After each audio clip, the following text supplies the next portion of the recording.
네, 안녕하십니까? 숭의여자대학교 송현정입니다. 반갑습니다. 네, 오늘 26년 학교급식 조리 실무사 연수 진행하려고 하는데요. 학교급식 위생과 또 식중독 예방 방안들이 어떤 것이 있는지 우리 작업 공정별로 하나씩 살펴보는 시간 갖고자 합니다. 우리 또 그 급식 위생 컨설팅으로 인해서 제가 가끔씩 학교에 방문할 일이 있는데요. 우리 현장에서 우리 선생님들께서 너무나도 위생적으로 잘 관리해 주고 계셔서 우리 급식이 안전하게 잘 진행이 되고 있는 것 같아서 우리 선생님들께 이 자리를 빌어서 감사와 고마움의 마음을 전해드리도록 하겠습니다. 오늘 1시간가량 선생님들과 함께 같이 살펴볼 주제로 급식의 위생에 관한 부분들 또 식중독 예방 방안 이런 것들이 이번 시간 통해서 선생님들에게 조금이나마 도움이 되는 시간이 되었으면 좋겠고 또 바쁘셔서 혹시 놓치고 있는 부분들이 있다면 다시 한번 점검해보는 또 소중한 시간이 되었으면 좋겠습니다. 그러면 우리 목차 보시면서 강의 진행하도록 하겠습니다.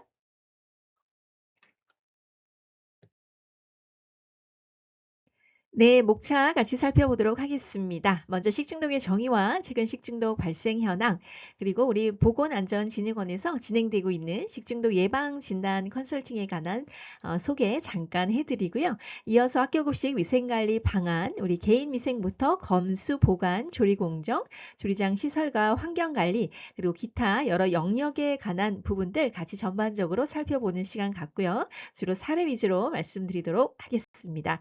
자, 마지막으로 결론으로 마무리 짓도록 하겠습니다. 네, 식중독의 정의와 분류부터 같이 살펴보도록 하겠습니다. 네, 식중독의 정의에 대해서 같이 한번 살펴보도록 하겠습니다. 자, 식품의 섭취로 인해서 인체에 유해한 미생물 또는 유독 물질에 의하여 발생하였거나 발생한 것으로 판단되는 감염성 또는 독소형 질환을 말한다라고 식품위생법 제2조 제14항에 잘 나타나 있고, 또한 세계보건기구 WHO에서는 역학조사 결과로 식품 또는 물이 질병의 원인으로 확인된 경우로 동일한 식품이나 공급원의 물을 섭취한 후 2인 이상이 유사한 질병을 경험한 사건이다 라고 나타내고 있습니다. 네, 이제 식중독의 분류를 같이 한번 살펴보도록 하겠습니다. 자, 먼저 식중독은 미생물학적 식중독과 화학물질 식중독으로 구분이 되죠. 그래서 미생물학적에는 세균성, 바이러스성, 원충성 식중독으로 나눌 수가 있겠고요. 자, 화학물질 식중독에서는 자연독 그리고 화학적 식중독으로 구분할 수가 있겠습니다. 그럼 하나하나 같이 한번 더 살펴보도록 하겠습니다. 네, 식중독의 이제 원인과 분류를 같이 살펴볼 텐데요. 앞서 말씀드린 것처럼 미생물학적 식중독에 우리 세균성 식중독이 있다고 말씀을 드렸습니다. 이것을 조금 더 세분화해서 살펴본다면 감염형과 독소형으로 나타날 수가 있겠죠. 감염형은 식품과 함께 섭취한 미생물이 체내에서 증식이 되어서 식중독을 일으키는 사례가 되겠습니다. 바로 많이들 들어보신 살모넬라 들어보셨죠? 네, 살모넬라 또 장염 비브리오 이런 것들이 주요한 원인균이 되겠고요. 자, 독소형을 미생물 증식에 의해서 독소가 식품과 함께 섭취가 되어서 식중독을 일으키는 사례라고 보시면 되겠습니다. 주요 원인균으로는 항색 포도상규균 그리고 클로스트리디움 퍼프리젠스 같은 것이 주요 원인균이 되겠습니다. 자, 바이러스성 식중독에는 어떤 것들이 있을까요? 바로 가장 잘 알고 계신 노로바이러스, 그렇죠? 이런 것들이 가장 주요한 원인이라고 살펴보시면 되겠습니다. 네, 그러면 계절별 식중독 주요 원인균 같이 한번 살펴보도록 하겠습니다. 자, 먼저 봄부터 우리 겨울까지 나와 있는데요. 많이들 들어보신 클로스트리디움 퍼프리젠스 봄, 가을에 좀 활발하게 또 이렇게 증식이 될 수 있기 때문에 굉장히 위험하다라고 보실 수가 있겠고요. 제대로 익히지 않았거나 상온에 방치하면 포자가 균으로 자라게 되는 현상들을 볼 수가 있겠습니다. 또 여름철에 우리 병원성 대장균 캠플러박터 제준이 살모넬라 많이들 알고 계시리라 생각이 되어집니다. 특별히 살모넬라 같은 경우에는 계란과 육류, 가금류 등을 제대로 익히지 않았거나 세척 손질 시에 물이 튀어서 식재료와 조리기구로 세균이 옮겨가서 증식이 될 수 있기 때문에 굉장히 또 교차 오염을 유의하자라는 것들 아마 다시 한번 기억해 주시면 좋을 것 같고요. 자, 이어서 겨울철입니다. 겨울철에 우리 선생님들 많이 알고 계신 것처럼 노로바이러스, 그렇죠? 너무 또 위험합니다. 우리 열개 입자만으로도 감염이 될 수 있기 때문에 이런 것들 특별히 주의가 필요한데요. 자, 뒤에서 다시 한번 또 주의사항 같이 한번 살펴보는 시간 갖도록 하겠습니다. 네, 이어서 노로바이러스 식중독 예방법 같이 살펴보도록 하겠습니다. 총 6가지가 되겠네요. 우리 선생님들 알고 계신 것처럼 손 씻기 너무 중요하죠. 비누 사용해서 30초 깨끗하게 손 씻기 해주시고, 자, 물은 반드시 끓여서 마시자. 채소 과일은 깨끗한 물로 세척하자. 자, 네 번째는 어패류 생식을 삼가고 중심 온도 85도씨에서 1분 이상 가열하자라는 것들 우리 선생님들 꼭 한 번 더 숙지해 주시길 부탁드리고요. 또 조리도구는 끓이거나 소독하기, 그리고 주변 환경 청결히 하기. 우리 뒤에서도 계속 나오겠지만 이 교차오염 방지하기 위해서 그렇죠? 작업이 끝날 때마다 또 정리정돈 해주시고 세척 소독 또 열심히 해주시면 우리 또 노로바이러스로부터 안전하지 않을까 생각이 되어집니다. 그럼 다음 슬라이드 보시면서 계속 이어서 진행하도록 하겠습니다. 네, 최근 식중독 발생 현황 같이 살펴보도록 하겠습니다. 네, 최근 식중독 전체 발생 현황 최근 자료 같이 살펴볼 텐데요. 자, 그래프에서 보시는 것처럼 21년부터 23년까지 이렇게 꾸준히 식중독이 발생 이렇게 증가되는 것들을 볼 수가 있겠고요. 23년 이후에는 다소 이렇게 감소했다가 다시 이렇게 증가되는 것들을 좀 살펴볼 수가 있겠습니다. 아마 코로나 시기에 급식이 많이 또 외식과 함께 더불어서 진행되지 않다가 코로나 이후에 다시 급식과 외식이 진행되면서 아마도 이렇게 조금 상승했다가 또 감소했다가 다시 또 이렇게 상승하는 모습들을 볼 수가 있겠는데요. 이제 여름철도 다가오고 있기 때문에 우리 선생님들 식중독 다시 한번 또 우리 긴장하시면서 위생적인 급식이 되도록 다 같이 노력하는 시간 되었으면 좋겠습니다. 네, 이번에는 원인균별 학교급식 식중독 발생 현황 최근 5년 자료가 되겠습니다. 자, 뭐 그래프에서 보시면 어디가 제일 높게 지금 수치가 나와 있나요? 네, 바로 이렇게 노로바이러스. 그렇죠? 우리 앞에서도 여러 가지 노로바이러스 예방법 같이 살펴봤는데요. 그만큼 중요하다라고 보시면 되겠고, 살모넬라 그리고 병원성 대장균에서도 상당히 높게 나타나는 것들을 볼 수가 있겠습니다. 자, 여기서 보시는 것처럼 병원성 대장균, 살모넬라, 식중독 발생 건수가 높다라는 것들 인지해 주시고요. 또 이어서 노로바이러스 가장 높기 때문에 앞서 설명드렸던 그런 예방법 충실히 또 지켜주신다면 또 안전하지 않을까 이런 생각 같이 한번 해보면서 다음 슬라이드로 넘어가도록 하겠습니다. 네, 이번에는 월별 학교급식 식중독 발생 현황 최근 자료가 되겠는데요. 자, 월별로 어디가 가장 높을까요? 우리 그래프에서 보시면 지금 3월, 그렇죠. 그리고 또 우리 네, 어딘가요? 네, 그렇죠. 7월, 그리고 또 네, 9월 가장 높게 나타나는 것들을 볼 수가 있겠습니다. 전부 개학 시기죠. 그렇죠. 3월 1학기 개학, 또 9월 2학기 시작, 그렇죠. 이럴 때 가장 또 높게 나타나고 한여름철인 이렇게 7월에 높게 또 식중독이 발생하는 것들을 볼 수가 있겠습니다. 우리 또 이렇게 봄이 계속 진행이 되고 날씨가 더워지고 있는데요. 점차 이렇게 식중독 사고가 이게 증가되는 것도 그래프로 볼 수가 있는데 우리 여름철 더욱더 안전한 급식이 될 수 있도록 선생님들과 함께 다 같이 또 노력하는 시간이 되었으면 좋겠습니다.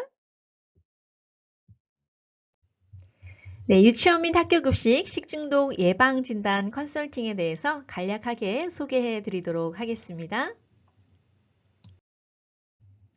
네, 식중독 예방 진단 컨설팅. 네, 우리 먼저 목적이 되겠는데요. 유치원 및 학교 단위 위생 능력 제고와 식중독 예방이 목적이 되겠죠. 그래서 결론적으로는 우리 학교 급식의 안전성 확보하고 만족도 증진이 되겠습니다. 자, 기간은 올해도 이렇게 진행이 되고 있고요. 유치원부터 초중고 대상으로 저희가 진행을 하고 있습니다. 자, 위생 관리 분야에 대한 컨설팅이 진행되는데요. 예, 식약처의 이런 컨설팅 매뉴얼 점검표에 의해서 사업이 추진이 되고 있고요. 또한 조리사 우리 선생님들 대상으로 현장에서 위생교육도 병행해서 진행을 하고 있습니다.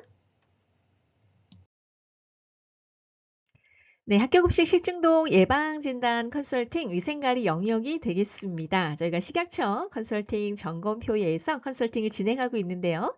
또 법적 서류라든지 개인위생, 조리설비 공정 보관, 그리고 조리장 관리 등에 관한 여러 항목들을 순차적으로 선생님들과 같이 살펴보고 있습니다. 특별히 ATP 현장 오염도를 측정을 해서 현장에서 우리 수고하시는 우리 또 선생님들께 또 바빠서 놓치기 쉬운 분야들 같이 한번 점검해 보면서 도움을 드리고 있는데요. 이런 영역들 우리 선생님들 아마 현장에서 잘하고 계시리라 생각이 되어집니다. 자, 그럼 다음 이어서 또 다음 슬라이드 보도록 하겠습니다. 네, 앞서 말씀드린 ATP 현장 오염도 측정이 되겠는데요. 저희가 오염도는 이렇게 급식실의 위생 수준을 파악할 수가 있고 결과를 공유해서 우리 종사자분들께 위생관념 개선을 하는데 도움을 드리고 있습니다. 주로 손잡이나 앞치마, 또 이렇게 세척, 소독이 미흡한 곳, 그리고 우리 선생님들께서 원하시는 곳을 저희가 측정을 해서 이렇게 바로 수치가 나올 수 있도록 해드리고 있는데요. 바로 또 현장에서 또 ATP 수치는 200 RLU 기준이 되겠죠. 여기보다 좀 높으면 스테인리스가 조금 기준했을 때 오염돼 있다라고 보시면 되겠습니다. 자, 그래서 뭐 냉장고, 식기세척기, 배식카 이렇게 다양한 부분들을 저희가 수합을 해서 측정을 해드리고 있는데요. 많은 또 학교 현장에서 우리 선생님들 너무나 잘 해주시고 계신 반면 또 약간 또 어려운 부분들이 있어서 저희가 현장에서 같이 측정해서 더 열심히 또 청소하시고 관리하시도록 도움을 드리고 있습니다. 네, 학교급식 위생관리 구분 같이 살펴보겠습니다. 자, 학교급식은 단체급식에 속하죠. 단체급식에서 우리가 위생관리해야 될 영역은 크게 세 가지라고 구분할 수가 있겠는데요.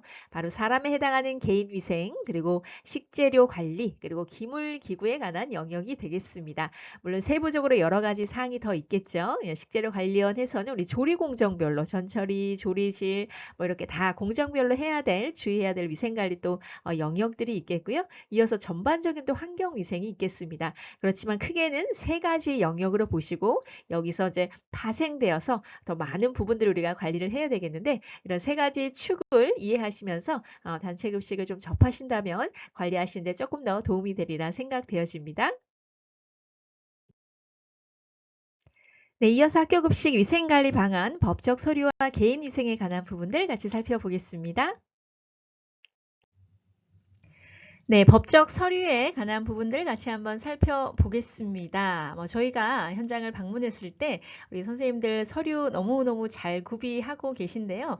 간혹 이렇게 미비된 서류들이 있을 때는 저희가 현장에서 말씀을 드리고 있습니다. 네, 각종 설치, 운영 신고증, 그리고 또 면허증이라든지 또는 건강검진, 그리고 또 법정 식품위생교육 여부 등, 그 다음에 원산지 표시, 그 다음에 또 발주서라든지 검수서 이런 것들을 잘 구비하고 계셔야 되겠고요. 방역필증, 청소계획, 그다음에 CP2, 잔류세제 확인 여부, 썸머라벨 부착, 기타 이런 내용들 우리 선생님들 현장에서 잘 하고 계실 텐데요. 한 번 더 점검하고 체크하는 시간 되셨으면 좋겠습니다. 네, 앞서 방역 또 서류에 관한 말씀 잠깐 드리고 넘어갔는데요. 방역 소독 주기 한번 볼까요? 하절기 4월부터 9월이죠. 2개월마다 1회 이상 방역해 주시고 동절기는 10월부터 3월이 되겠습니다. 3개월마다 1회 이상 방역하는 것들 꼭 또 현장에서 잘 관리해 주시면 대단히 감사하겠습니다. 네, 이어서 학교급식 위생관리, 개인 위생부터 같이 한번 살펴보도록 하겠습니다. 자, 현장 사진이 되겠는데요. 자, 우리 아침에 조회 시간 가지시죠? 네, 조회할 때 질병이나 외상 환자 반드시 확인해 주셔야 되겠고, 또 진한 화장이나 또 액세서리 착용 안 되는 거 알고 계시죠? 네, 그리고 위생복이나 위생모, 마스크 반드시 잘 착용하자.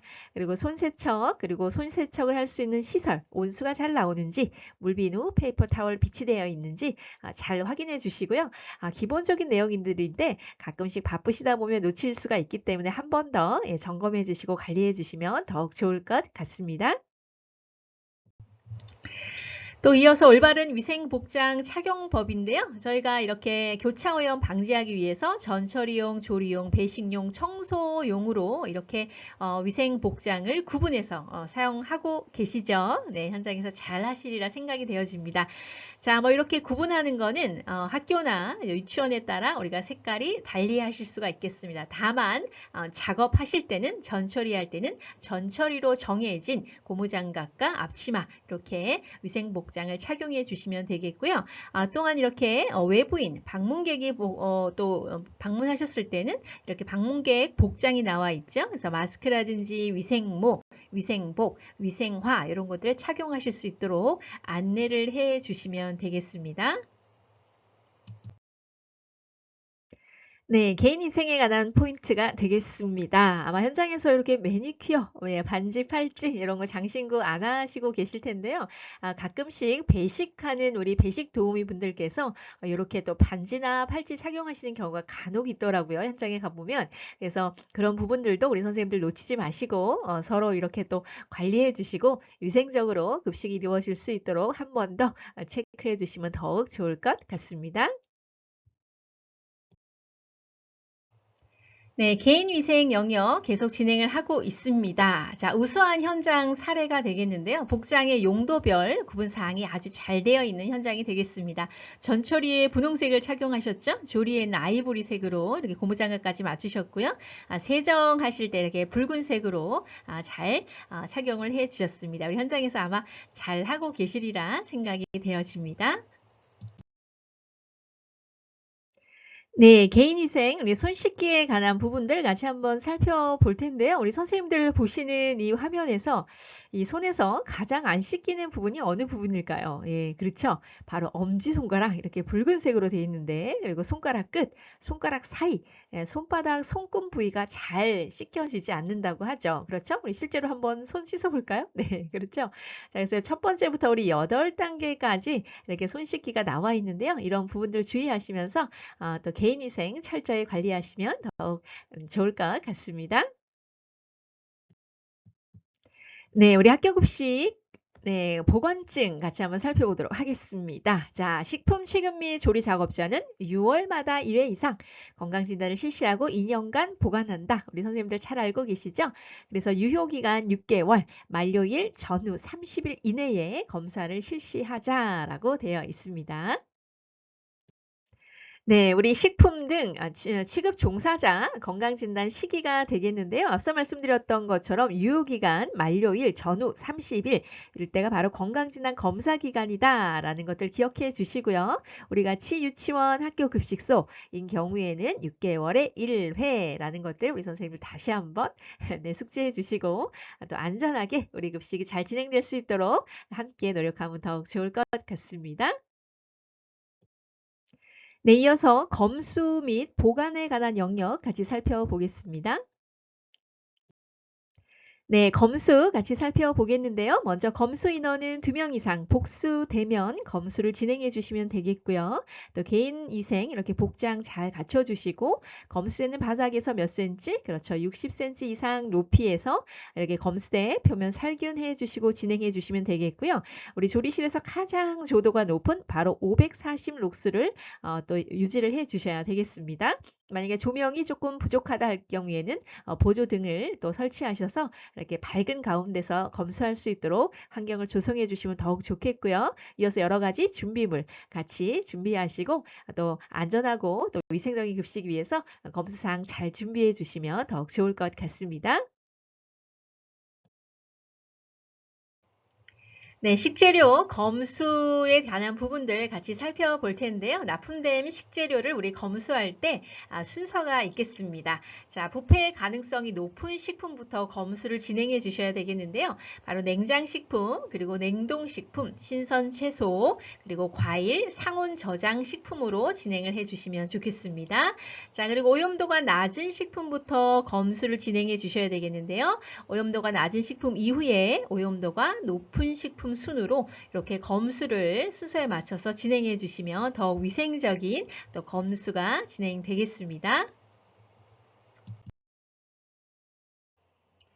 네, 검수 시 사용하는 온도계에 관한 사항이죠. 네, 적외선 표면 온도계, 비접촉 시, 그리고 적외선 탐침 시 겸용 온도계, 이런 것들을 사용하셔서 검수하실 때 이용하시면 좋겠습니다. 네, 이번에는 식재료의 온도가 되겠는데요. 냉장 온도는 몇 도일까요? 그렇죠. 5도 이하로 해주시고요.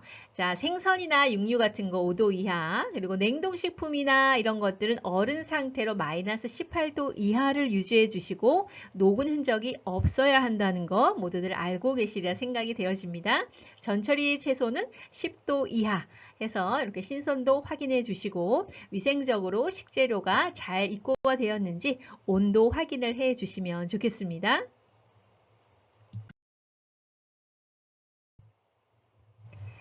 자, 이제 검수에 관한 부분 계속 이어져 보고 있는데요. 앞서 말씀드린 것처럼 이렇게 60cm 이상에서 검수하시면서 검수 기록치, 예시가 잘 나와 있고요. 원산지 증명, 그 다음에 또 거래 명세서 이런 것까지 같이 꼼꼼하게 잘 관리를 해 주시고 보관을 해 주시면 되겠습니다.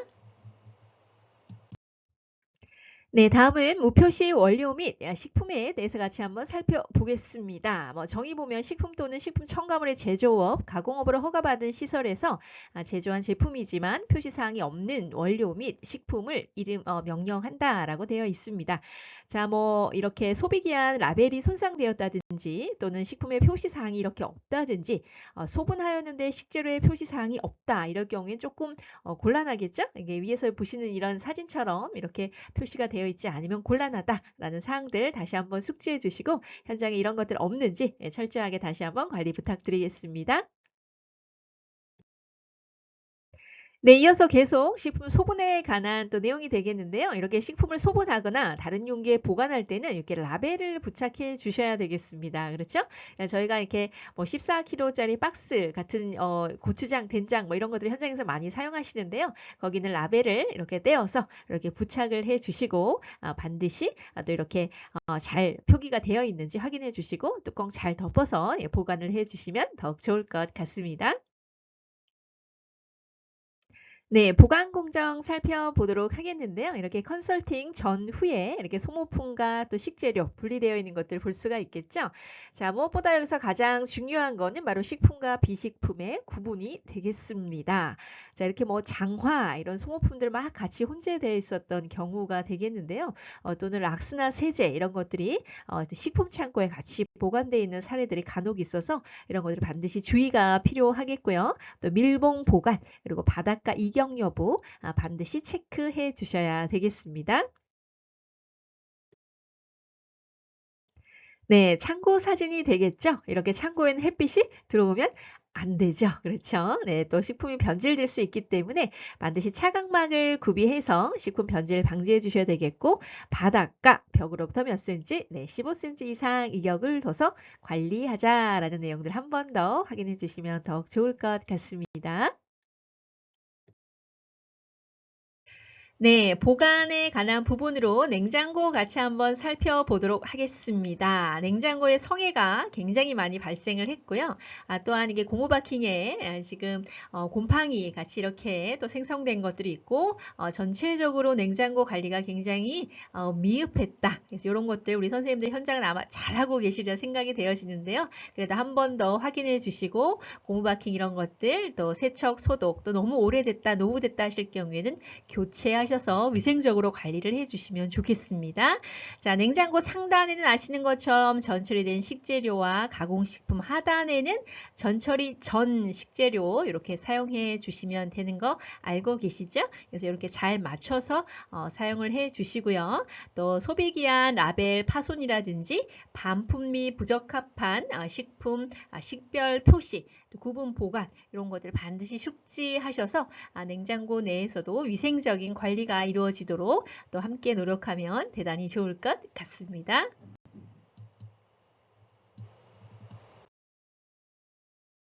네, 이어서 계속 보관 공정 살펴보고 있는데요. 이렇게 앞서 박스, 그렇죠? 박스 제거해서 냉장고 보관해야 된다고 했는데, 제거하지 않고 이렇게 적재되어 있는 모습들 컨설팅 전, 그리고 컨설팅 후에는 개선되어서 이렇게 박스 제거한 모습들을 살펴보실 수가 있겠습니다. 자, 그리고 이렇게 냉장고에 조리가 되어야 될 식재료가 며칠째 이렇게 오랫동안 보관되어 있는 사례라든지 또 음식물 남은 것들 것들을 조리사분들께서 간식으로 드시려고 이렇게 급식용 냉장고에 보관하는 사례, 그리고 개인 음료수 같은 것들을 급식용 냉장고에 보관하는 사례들이 있었는데요. 자, 우리 선생님들 잘 아시는 것처럼 이런 것들 되나요? 안 되나요? 그렇지, 안 되죠? 조리 종사자, 또 우리 선생님들 개인 음식이나 식품 보관 금지라는 것들 다시 한번 숙지해 주시고, 이렇게 또 드시고 싶을 때는 이렇게 또 휴게실에서 같이 또 드셔주시면 좋을 것 같습니다. 남은 음식, 식재료 재활용 여부 없도록 또 한 번 더 체크해 주시고 관리해 주시면 더욱 위생적인 급식이 되리라 생각되어집니다. 네, 이제 이어서 학교급식 위생관리 방안, 조리 공정에 관한 부분들 하나하나 같이 살펴보겠습니다. 네, 먼저 전처리 공정이 되겠는데요. 우리 싱크대가 한 개 사용할 때 세척 순서가 어떻게 될까요? 네, 바로 또 채소류, 그리고 육류, 어패류, 가금류 순으로 진행을 해주시면 되겠는데요. 이렇게 중간중간에 세척, 소독 작업 반드시 지켜주시고 이렇게 순서대로 진행을 해주시면 더욱 좋겠습니다. 보통 뭐 2개 정도 싱크대가 있는데요. 그래도 간혹 이렇게 한 개를 사용한다 하실 때는 이 순서에 맞춰서 해주신다면 더욱더 위생적인 또 전처리 공정이 되어지리라 생각됩니다. 네, 전처리 공정에 우리 도마와 칼, 뭐 용도별로 구분해서 사용하는 건 너무 잘 알고 계시죠? 네, 육류, 어패류, 채소용, 조리 후 이렇게 색깔별로 구분해서 사용해 주시면 되겠고요. 특별히 이렇게 자외선 소독고 내부에 이렇게 또 먼지나 얼룩이나 이런 부분들이 없는지 꼼꼼하게 살펴주시면 좋겠고, 또 자외선 소독 등이 잘 작동이 되고 있는지 이런 것들 중요한 포인트가 되겠습니다. 우리 선생님 현장은 모두 안녕하시죠? 네. 한 번 더 체크해 주시고 위생적인 또 이렇게 구분 사용 꼭 한번 확인해 주시기를 부탁드리겠습니다. 네, 이어서 네, 생채소, 과일, 세척, 소독 순서가 되겠습니다. 자, 다듬기부터 흐르는 물로 애벌 세척, 본 세척, 그리고 무엇보다 중요한 게 염소 농도 확인이 되겠죠? 자, 여기 보면 유효 염소 농도는 농도 측정기 혹은 테스트 페이퍼를 확인한다라고 되어 있는데요. 우리 현장에 보면 우리 선생님들 테스트 페이퍼로 잘 확인해 주시고 100에서 130 ppm 몇 분간 침지, 그렇죠. 5분간 침지 후에 또 3회 이상 깨끗한 물로 흐르는 물로 깨끗이 드레싱해 주시고 세척해 주시면 더욱 좋을 것 같습니다. 네, 계속해서 전처리 공정 되겠는데요. 바닥에서 몇 cm? 네, 60cm 이상 너무 중요하죠? 옆에 현장 사진이 되겠는데요. 이렇게 고기도 소쿠리 운반카에 이동을 하는 것들 볼 수가 있겠고요. 다 서서 위생적으로 관리하고 계신 것들 볼 수가 있겠습니다. 네, 계속해서 조리 공정이 되겠습니다. 자, 조리 전후에 음식은 구분해서 보관하자. 우리 모두 잘 알고 계시죠? 자, 오른쪽 사진처럼 이렇게 지금 전처리 작업하시는 분, 조리 작업하시는 분의 앞치마, 고무장갑이 확실하게 구분되어 있어서 어느 중학교 사례가 되겠는데요. 굉장히 현장에서 우리 선생님들께서 잘 위생적으로 관리해 주셔서 우수 사례를 드렸던 현장이 되겠습니다. 반드시 조리 작업하실 때 이렇게 구분해서 하시고 또 교차 오염 일어나지 않도록 작업 교체 시마다 손 소독과 또 세척 꼼꼼하게 진행해 주시기를 다시 한번 당부 말씀드리겠습니다. 네, 위생 포인트 조리 공정에 관한 부분들 같이 한번 살펴보도록 하겠습니다. 자, 먼저 냉장, 냉동식품은 장시간 실온에 방치하지 않도록 2시간 이내에 또 배식 완료되는 부분들 잘 알고 계실 것 같고요. 또 재냉동하지 않도록, 그리고 해동 시에는 밀봉을 잘 하여서 해동 작업을 진행을 해 주셔야 되겠고요. 또 조리 작업 시 세척 작업이 병행해서 실시가 되지 않도록 주의를 해 주셔야 되겠습니다. 자, 위에 사진에서 보시면 전부 현장 사진이 되겠는데요. 첫 번째 사진 같은 경우에는 지금 냉장으로 입고된 고기류죠. 고기류가 장시간 이렇게 조리구역에 방치되어 있는 사례가 되겠고요.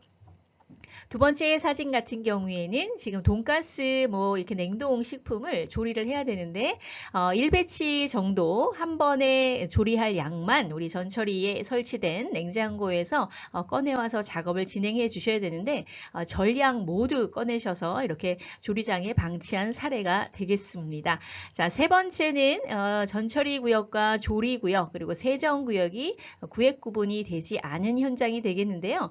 바로 세정하는 곳과 조리하는 공간이 맞닥뜨려 있어서 이쪽에서는 지금 흰색 앞치마와 고무장갑을 착용하시고 조리 작업이 진행되고 있는데 한편에서는 세척 작업이 동시에 진행되고 있어서 세척 작업으로 인한 교차 오염이 발생할 수 있기 때문에 조리 작업이 다 완료된 이후에 이렇게 세척 작업이 진행될 수 있도록 위생적인 관리가 필요한 내용이라고 이해해 주시면 되겠습니다.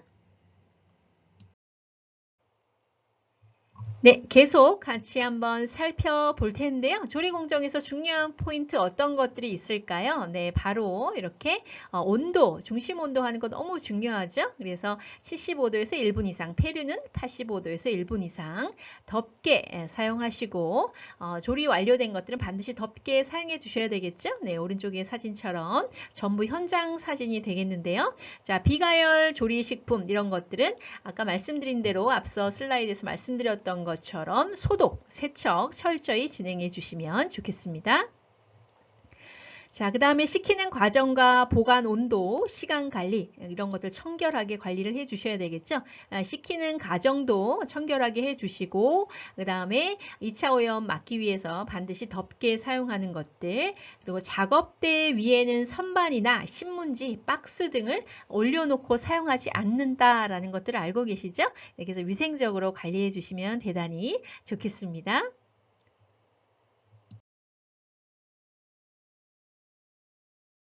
조리공정 식품 내부 중심 온도가 되겠습니다. 자, 우리 선생님들 잘 알고 계신 것처럼 육류, 생선류, 가금류, 달걀류는 75도씨에서 1분 이상 가열하는 것들 알고 계시죠? 그리고 또 폐류는 85도씨 1분 이상 현장에서 반드시 숙지해 주시고 1회치당 3회 이상 측정하셔서 잘 기록하시고 관리해 주시기를 다시 한번 당부의 말씀 드리겠습니다.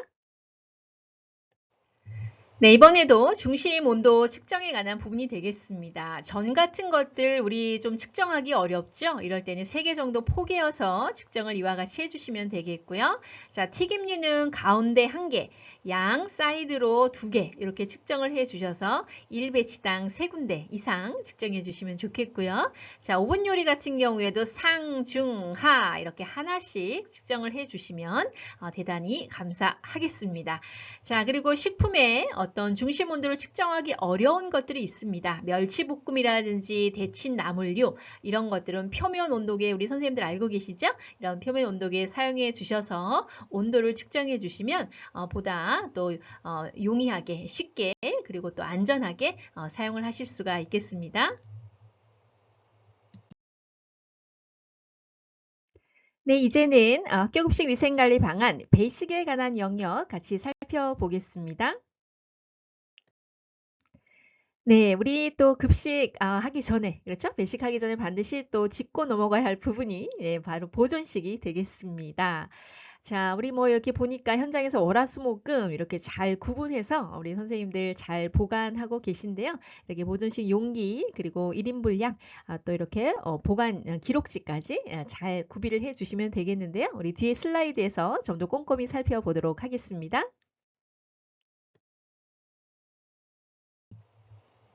자, 보존식 관리를 어떻게 하면 좋은지 바로 온도 몇 도일까요? 네, 마이너스 18도 이하가 되겠습니다.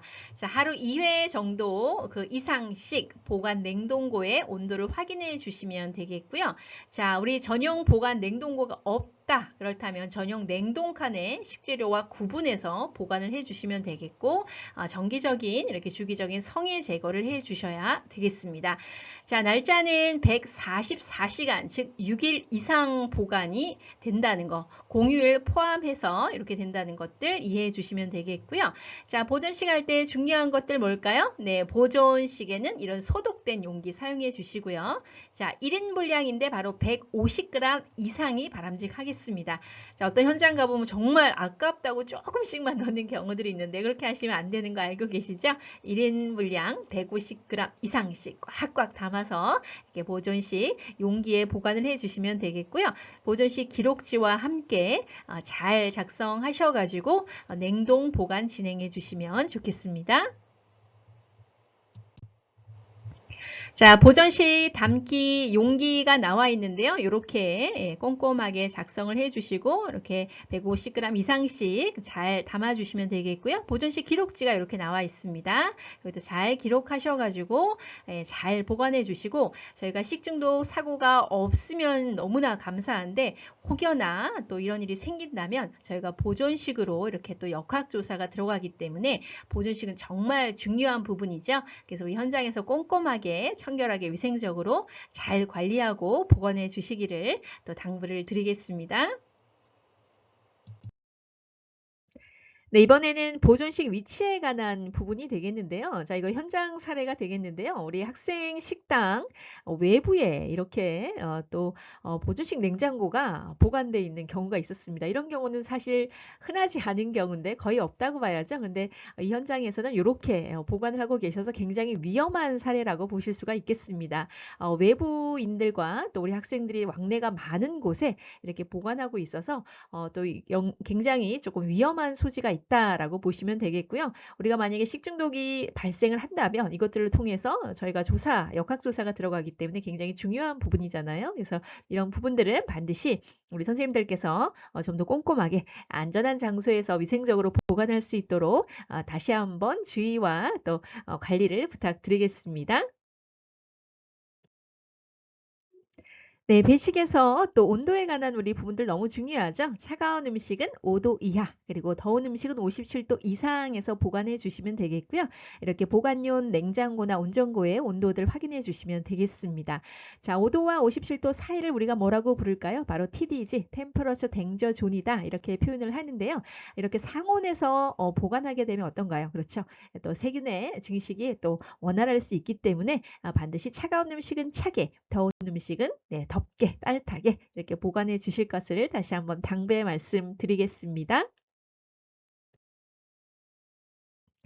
네, 이제 배식에서 또 중요한 포인트가 되겠는데요. 우리 학교급식에서 배식하는 현장에 저희도 이제 점심때 이렇게 방문을 해보면 남은 음식을 새로운 배식용 음식에 혼합하는 것들이 많을까요? 적을까요?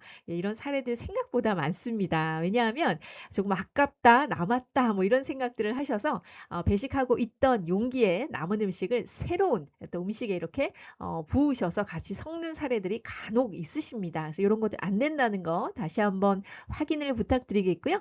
맨손 배식하지 않도록 그리고 2시간 이내 배식 완료. 그리고 배식용 운반기기는 사용 후에 반드시 세척, 소독해서 청결 유지하자라는 것들 다시 한번 부탁을 드리겠고요. 이렇게 뭐 마스크라든지 이런 부분들 너무나도 잘하고 계신데요. 다만 이렇게 혼합 금지 이런 것들 다시 한번 숙지해 주시면 더 위생적인 배식 과정이 되리라 생각되어집니다. 네, 이어서 조리 설비 및 도구에 관한 부분들 같이 한번 살펴보겠습니다. 네, 조리실 공간 분리 같이 살펴보도록 하겠습니다. 일반 작업 구역과 청결 작업의 구역 구분이 어렵다면 어떻게 하면 좋을까요? 바로 전처리 작업이 끝난 다음에 세척 소독하시고 다음 조리 작업으로 진행을 해주시면 되겠고요. 마찬가지로 위생 복장도 전처리용과 조리용으로 용도별로 구분해서 착용을 해주시면 되겠습니다.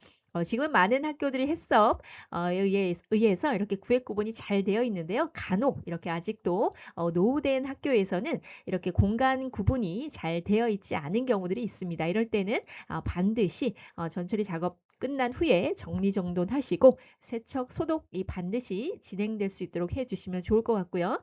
만약 이런 것들이 잘 진행이 되지 않는다면 여러 교차 오염에 또 소지가 있기 때문에 반드시 이런 세척과 소독 작업 철저히 하자라는 것들 다시 한번 당부의 말씀드리도록 하겠습니다.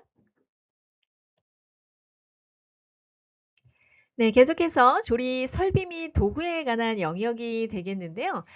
사진처럼 이렇게 우리 앞서 말씀드렸던 것처럼 도마는 이렇게 구분해서 사용하자. 자, 그리고 지금 옆에 보이시는 그림은 어떤가요? 우리 사진은 지금 앞치마와 고무장갑 이렇게 같이 포개서 관리하고 계시네. 이렇게 하면 될까요? 안 되겠죠? 각각 따로 또 고무장갑 소독고, 앞치마 소독고에 넣어서 보관을 해 주셔야 되겠는데요. 이런 사항들 또 꼼꼼한 관리가 필요하겠습니다. 자, 그리고 오른쪽에는 이렇게 플라스틱 용기를 상당히 많이 사용하는 현장이 있었는데요. 이런 사항들도 조금 곤란하겠죠? 네, 가능하면 우리 스테인리스 재질로 이용을 해 주실 것을 부탁을 드리겠습니다. 자, 이런 내용들 우리 1, 2, 3번 내용들 우리 선생님들 다시 한번 확인해 주시면서 조리 설비 도구에 있어서도 위생적인 관리가 되도록 다시 한번 체크 부탁드리겠습니다. 자, 이번에는 우리 다 함께 또 한번 살펴볼 텐데요. 우리 컨설팅 전후에 개선된 사항들 같이 한번 살펴보겠습니다. 자, 어디일까요? 바로 후드가 되겠죠? 예, 굉장히 또 오염이 돼 있었는데 이렇게 청결하게 관리가 되어 있는 형태로 변경이 되었고요. 또 변화가 되었고, 자, 컨설팅 전에 이렇게 트렌치 또 우리 그리스트랩 안에 굉장히 오염된 이런 또 부분들이 있었는데 굉장히 또 청결하게 개선된 사항들을 보실 수가 있겠고 아마 우리 선생님들 현장은 아마 이 오른쪽에 있는 상황들이 아닐까 생각이 되어집니다. 다시 한번 우리 학교 현장 꼼꼼하게 관리를 부탁드리겠습니다.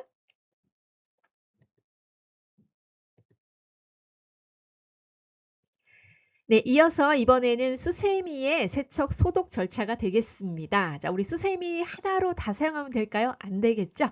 예, 식기세척용 조리기구, 그다음에 또 오염된 이런 또 휴지통이라든지 쓰레기통 이런 것들 사용하실 때는 각각 구분해서 사용을 하고 살균 소독, 건조, 보관을 용도별로 구분해서 보관하자라는 것들 다시 한번 점검 부탁드리겠습니다. 자, 이번에는 우리 한번 내용들 볼 텐데요. 자, 우리 선생님께서 지금 트렌치 청소 굉장히 꼼꼼하게 잘 해주고 계신데요. 자, 이 소리 다음 방향은 어디로 갈까요? 예, 우리 선생님들 한번 상상해 보시고요. 그렇습니다. 어디로 갔을까요? 네, 바로 싱크대가 되겠습니다. 자, 어떻게 되나요? 이렇게 되면 아주 곤란한 상황이 되겠는데요. 용도별로 구분해서 사용해 주셔야 되겠죠? 청소 작업 시 작업 소리 구분 사용, 그리고 위생적인 관리가 필요하겠는데요. 솔 같은 경우에는 이렇게 손잡이에 어떤 그 테이프라든지 이런 것들을 붙이셔가지고 용도별로 좀 구분을 해서 사용을 해 주셔야 되겠습니다. 교차 오염이 심각하게 발생할 수 있겠죠? 그래서 이런 솔이라든지 수세미 이런 것들 반드시 용도를 구분해서 위생적으로 관리하고 보관하자라는 것들 다시 한번 점검 부탁드리겠습니다. 네, 계속해서 조리 설비 및 도구에 관한 영역이 되겠습니다. 자, 여기 보니까 뭐 우리 식기세척기 내부, 외부 이물질 그리고 먼지 반드시 좀 제거를 해 주셔야 되겠고요.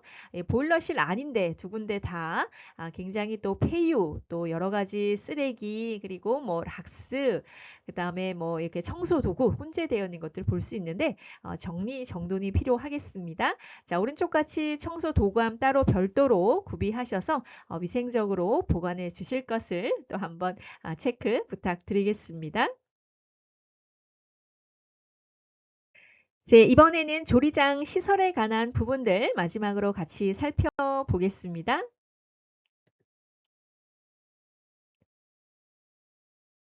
네, 조리장 시설에 관한 부분들 같이 계속 이어져서 보고 있는데요. 자, 여기는 어딘가요? 바로 방충, 네, 문이 되겠죠?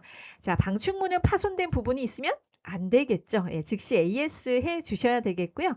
또 방충문이라든지 에어 커튼 반드시 설치를 해 주시고 항상 닫은 상태, 그래서 조리실과 식당의 모든 창문과 출입구에 이러한 또 방충 시설을 꼼꼼하게 잘 점검해 주시기를 또 한번 말씀을 드리도록 하겠습니다.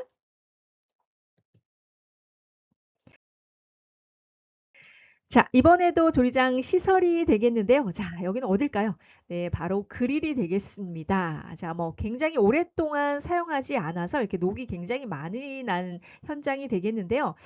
저도 현장 방문해 보고 깜짝 놀랐던 사례가 되겠습니다. 아마 우리 선생님 현장에는 이런 것이 없으리라 생각이 되어지는데 오랫동안 사용하지 않았어요. 사용 안 합니다. 라고 표현을 하셨지만 사용하지 않으면 이렇게 또 방치하면 안 되겠죠. 그래서 우리 선생님들 다시 한번 체크를 부탁드리겠고요.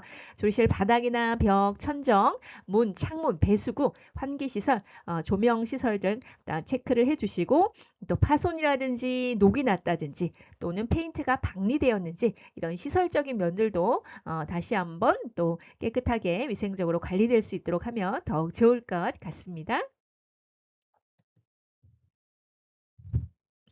네, 조리장 시설에 관한 부분들을 같이 살펴보고 있는데요. 이렇게 조리실 중앙에 워터릴이 이렇게 위치를 하고 있었습니다. 자, 그래서 여기서 물을 사용하고 있었기 때문에 조리실 전 영역으로 이렇게 물이 튀고 있어서 굉장히 교차 오염이 좀 심하게 일어나는 현장이었는데 사용하기 편합니다라고 표현을 하셨는데 조금 어렵죠. 네, 그래서 위생적인 관리를 위해서는 이 위치 조금 재교정이 필요하리라 생각이 되어지고요.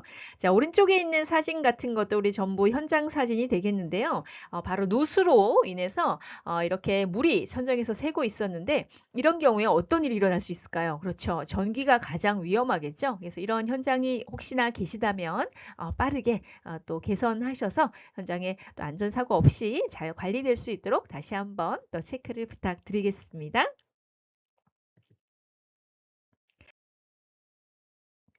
네, 여기도 우리 현장 사진이 되겠습니다. 자, 여기 보시면 우리 후드죠. 네, 후드에 이렇게 저희가 밸브가 있어야 되는 거 우리 선생님들 잘 알고 계시죠? 그래서 청소하신 후에 이렇게 밸브를 통해서 물이 빠지도록 해야 되는데 응추수가 빠질 수 있도록 해야 되는데 이런 부분이 잘 되어 있지 않았던 또 시설적인 면이 되겠고요. 또 오른쪽 사진 같은 경우에 수증기가 상당히 많이 발생을 하고 있는데 후드가 고장이 나서 제대로 이렇게 후드 작동을 하지 않아서 급식실 내가 굉장히 수분이 습기가 높았던 습도가 높았던 현장이 되겠습니다. 자, 이런 경우에 굉장히 위험하죠. 예, 사고에 또 위험이 있을 수 있기 때문에 반드시 시설적인 면들은 빠른 시간 내에 또 복구되고 교체되고 개선될 수 있도록 선생님들 관심 갖고 한 번 더 체크해 주시면 더욱 좋을 것 같습니다. 네, 계속 이어서 네, 조리장 시설의 승강기 부분이 되겠는데요. 자, 식품 운반용 승강기 매일 1회 이상 내부 청소 실시해서 청결을 유지하자. 자, 그리고 여기에다 들어가는 우리 식품, 그쵸? 우리 식재료, 음식이 또 구비가 되어서 이렇게 5층, 뭐 3층 이렇게 또 음식이 오르락 내리락 하는 현장들이 많은데요. 이럴 때는 반드시 용기를 밀폐하여서 뚜껑 덮어서 운반을 해 주셔야 되겠고요. 운반 시 보온이나 보냉 용기를 반드시 이용해 주실 것을 당부를 드리겠습니다. 자, 그리고 식품 운반 시에 먼지와 다른 오염물질이 들어가지 않도록 이렇게 덮개 사용 계속해서 말씀을 드리는데요. 사실 현장 가보면 이런 것들 좀 놓치고 있는 경우들이 있습니다. 식판 같은 경우에 다 소독하고 깨끗이 건조가 되었는데 그냥 이렇게 뚜껑을 다 없이 그냥 올리시는 경우들도 있기 때문에 가급적이면 이렇게 뚜껑 덮으셔서 안전하고 위생적으로 좀 관리를 해 주시기를 부탁을 드리겠고요. 또 내부에도 이렇게 바닥이나 이런 데 먼지나 이런 것들이 막 낙엽도 들어가 있는 현장도 있고 그렇거든요. 그래서 매일매일 청소를 해 주실 것을 부탁드리고 특별히 학생들 안전사고 일어나지 않도록 철저하게 관리를 부탁을 드리겠습니다.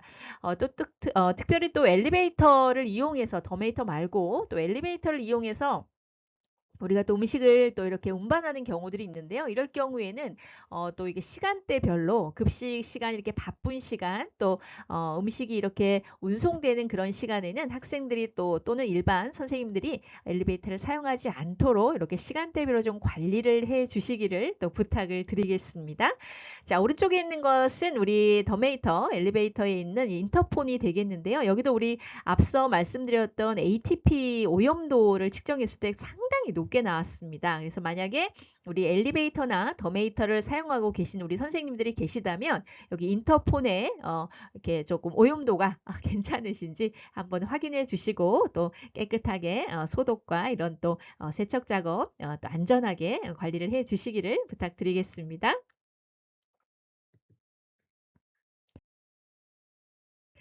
자, 이제 마지막으로 환경관리 폐기물에 관한 영역 같이 살펴보겠습니다. 자, 우리 폐기물 하면 쓰레기통 빼놓을 수가 없죠. 쓰레기통 반드시 구비해 주시고 관리를 해 주셔야 되겠는데요. 자, 일반 쓰레기통과 음식물 전용 쓰레기통으로 분리해서 사용을 해 주시면 되겠습니다. 자, 이렇게 파손된 부분이 없게 해 주셔야 되겠고 페달 쓰레기통을 비치해 주시면 되겠습니다. 자, 이렇게 또 음식물이 또 쌓이지 않도록 신속하게 처리를 부탁을 드리겠고요.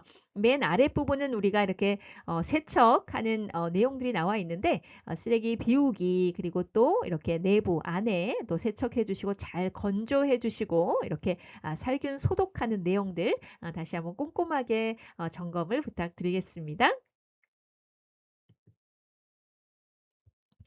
자, 이번에는 폐기물 마찬가지로 현장 사진이 되겠습니다. 첫 번째 사진은 우리 지금 폐유와 또 음식물 쓰레기 저 잔반통이 같이 지금 보관이 되어 있었고요. 바닥에는 침출수가 상당히 많이 발생한 현장이 되겠습니다. 자, 이렇게 보관이 되면 될까요? 안 되겠죠? 우리 선생님들 현장 한번 더 체크를 해 주시고 이렇게 위생적으로 관리되고 있지 않다면 다시 한번 개선을 부탁을 드리겠습니다.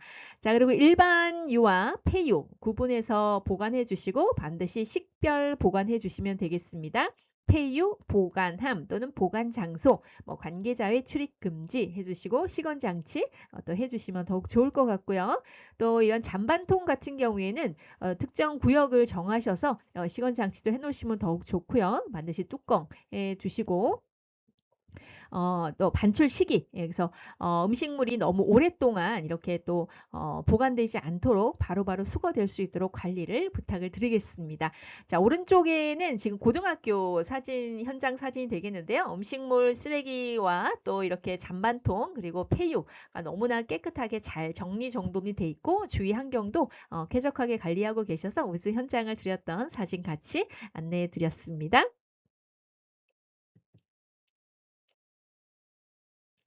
자, 이번에는 폐기물 마찬가지로 컨설팅 전과 후 사례가 되겠습니다. 자, 저는 이제 현장을 방문해 보면 급식실 들어가기 전에 주위부터 한번 둘러봅니다. 주위를 둘러봐서 좀 깨끗하다, 관리가 잘 돼 있다라고 생각이 되면 안에 들어가 보면 역시나 관리가 잘 돼 있는 경우들이 굉장히 많습니다. 물론 다 그런 것은 아니지만 대부분 또 그렇게 되어 있는 것들을 볼 수가 있겠는데요. 이렇게 주변 환경에 또 관리가 필요하겠습니다. 자, 급식실 바로 옆에 이렇게 오래되거나 사용하지 않는 많은 집기들이 이렇게 막 보관이 되어 있어서 굉장히 비위생적이었는데 컨설팅 후에 이렇게 깔끔하게 정리정돈하셨던 사례가 되겠습니다. 우리 선생님들도 급식실 내부뿐 아니라 외부 주위 환경 관리도 꼼꼼하게 한번 더 살펴봐 주시면 더 위생적인 또 관리가 되리라 생각이 되어집니다.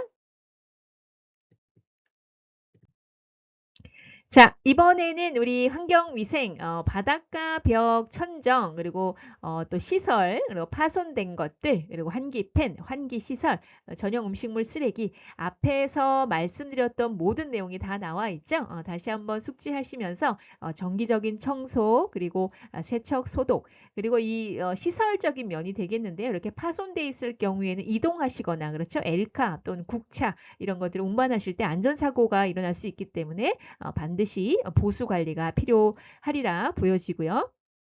이렇게 환기 팬 같은 경우에도 개폐 장치가 있는 것들이 좋겠죠. 그래서 어떤 현장 가보면 개폐 장치가 안 돼 있어서 오랫동안 청소가 되지 않고 방치되어 있는 경우들이 있습니다. 왜냐하면 열리지 않으니까요. 그렇죠? 그럴 경우에 굉장히 기름때가 좀 많이 누적되어 있는 것들을 볼 수가 있는데 가능하면 이렇게 개폐할 수 있는 것들로 또 관리를 해 주셔서 또 시설적인 면에서 안전하게 위생적으로 청소와 소독 작업 이루어질 수 있도록 해주시면 좋을 것 같고요. 앞서 보여드렸던 우리 사진처럼 충분한 환기 시설 이루어져서 어떤 증기라든지 음식 냄새 이런 것들이 원활하게 잘 배출이 되어서 조실 내의 습도가 높아지지 않도록 관리가 필요하겠습니다. 자, 그리고 음식물 쓰레기통. 아까도 말씀드렸죠? 앞에서도 말씀드렸던 것처럼 전용 음식물 쓰레기통 잔반통, 그리고 덮개, 그리고 또 잔반통의 위생적인 관리, 그리고 적정한 구역, 그리고 시건 장치. 그래서 잘 관리해 주셔서 외부 동물이나 또 사람 등에 의해서, 사람들에 의해서 이렇게 여러 가지로 또 어려움이 없도록 잘 관리가 되어야 되리라 생각이 되어집니다. 네, 결론으로 마무리 짓도록 하겠습니다. 네, 이제 마지막 부분이 되겠습니다. 자, 우리 오늘 교육과 또 앞서 말씀드린 또 보건안전진흥원에서 진행하고 있는 이런 컨설팅 이런 것들을 통해서 우리 선생님들이 너무나 잘 알고 계시지만 또 위생관리에 대해서 다시 한번 생각해보고 짚어보는 시간을 통해서 보다 안전하고 건강하고 위생적인 급식이 되어서 우리 또 학생들과 선생님들 그리고 또 학부모님들이 모두 만족하는 또 그런 급식이 되어지길 같이 한번 노력하는 또 시간이 되었으면 좋겠습니다. 자, 앞서 여러 가지 말씀을 드렸는데요. 우리 또 식중독 예방을 활동을 위해서 뭐 개인 위생이라든지 또 식재료에 대한 부분들 그리고 기물 기구에 대한 여러 가지 말씀을 드렸습니다. 가장 중요한 것들은 손 씻기겠죠. 그리고 개인의 건강 상태 확인해 주시고 또 여러 가지 또 검수에 관한 여러 가지 사항들도 말씀드렸습니다. 뭐 검수대 또 540 룩스 또 잘 관리해 주는 것들 그리고 검수할 때 필요한 복장들 필요한 기물들 말씀을 드렸고요. 또 조리 작업 중에 교차 오염 방지 너무 중요하죠. 그래서 구분 사용하는 것들 앞치마, 고무장갑, 칼, 도마 이런 것들 그리고 조리 전후 그렇죠. 그리고 냉장고도 또 아래칸, 위칸 구분하는 것들 우리 여러 가지들 말씀을 드렸습니다. 자, 그리고 가열 조리와 비가열 조리 작업 중에 우리 또 준수해야 될 여러 가지 사항이 있었죠. 가열 조리에는 온도 관리 너무 중요했죠. 그래서 75도, 85도에 관한 부분들 그리고 비가열할 때는 어떻게 해야 될까요? 네, 생으로 먹는 채소에 대해서는 염소 소독 철저히 하자라는 것들 말씀을 드렸습니다. 자, 조리 작업 후에 2시간 이내 배식 완료도 우리 선생님들 잘 알고 계시는데요. 이런 것도 뭐 바쁘셔서 놓치는 경우도 있고 또는 너무 또 일찍 작업을 완료해 놓고 계시는 부분들도 있는데 이럴 때는 온도 관리해 주셔야 되겠죠? 그래서 위험한 온도인 5도 이상이나 57도 미만이다 이렇게 되면 안 되겠죠. 그래서 5도 이하, 57도 이상 해서 또 위험한 온도 구간 TDG에 들어가지 않도록 적절하게 온도 관리가 필요하겠습니다. 자, 그리고 조리장의 기구, 시설의 위생적인 관리와 정리 정돈이 필요하겠는데요. 자, 이 부분은 뭐 앞서 말씀드린 것처럼 해석 구획 구분이 돼 있으면 너무나도 좋은데 그렇지 않을 경우에 그냥 전처리실, 조리실 이런 것들이 구획 구분이 되어 있지 않다라고 하면 관리하기가 조금 어려운 부분들이 있습니다. 그렇지만 그래도 우리가 할 수 있는 만큼 최선을 다해야 되니까 작업이 또 변경될 때마다 그렇죠? 전처리 작업이 끝나면 세척 소독해 주시고 조리 작업으로 넘어갈 수 있도록 꼼꼼한 관리가 필요하겠습니다. 자, 그리고 이제 폐기물 마지막 부분이 되겠죠. 휴지통, 그리고 쓰레기통, 음식물 잔반통, 그리고 그 주위, 주위에 관한 환경적인 부분들 좀 관리를 부탁을 드리겠고요. 또한 시설적인 면에서 사실 뭐 노후된 현장에 가봐도 오래되었는데도 관리가 잘 된 곳은 신설 학교보다 오히려 더 쾌적하게 잘 관리하고 계신 현장들도 있습니다. 그래서 우리 학교는 노후되어서요라고 표현하기보다는 관리가 우선일 것 같습니다. 그래서 이렇게 주어진 환경 내에서 우리가 할 수 있는 최선을 다해서 각 구역별로 꼼꼼하게 청소와 정리, 정돈이 필요할 것 같고요. 또 이렇게 금이 갔거나 그렇죠? 또 페인트가 박리되었거나 이렇게 파손된 것들, 녹이 난 것들 이런 부분들은 빠르게 또 시설 복구 작업을 통해서 안전하게 또 위생적으로 관리가 될 수 있도록 우리 선생님들 다시 한번 현장을 잘 관리해 주시기를 부탁을 드리겠습니다.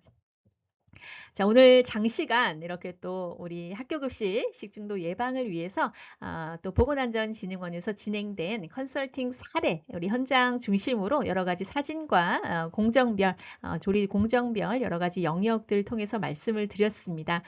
너무 잘 하고 계시고요. 너무나도 잘 알고 계시는 사항이라 생각이 되어지는데요.